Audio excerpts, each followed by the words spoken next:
এখানে যদি একটা সার্কেল থাকে এই রকম, এখানে একটা পয়েন্ট এ, এখানে একটা পয়েন্ট ধরলাম বি। এই সার্কেল সেন্টারে এইভাবে একটা অ্যাঙ্গেল ফর্ম করলো, এখান থেকে একটা অ্যাঙ্গেল ফর্ম করলো, এখান থেকে একটা অ্যাঙ্গেল ফর্ম করলো সার্কেলে।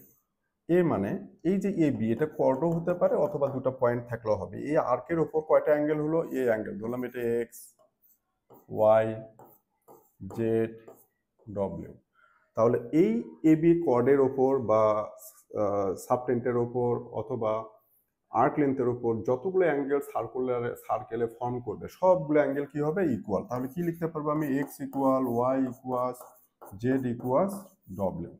সো এ বির ওপরে এ বি থেকে যে এই অ্যাঙ্গেলটা এ বি থেকে এসে ফর্ম হচ্ছে, এই অ্যাঙ্গেলটা এ বি থেকে এসে ফর্ম হচ্ছে, জেড অ্যাঙ্গেলটা এ বি থেকে এসে ফর্ম হচ্ছে এ বি থেকে। প্রত্যেকটা অ্যাঙ্গেল আবার কোথায়? সার্কেলের সারকামফারেন্সে ফর্ম হয়েছে। তাহলে এই এ বি সেম দুটো পয়েন্ট থেকে যতগুলো অ্যাঙ্গেল সার্কেলে ফর্ম হবে সবগুলো অ্যাঙ্গেল ইকুয়াল। ওকে।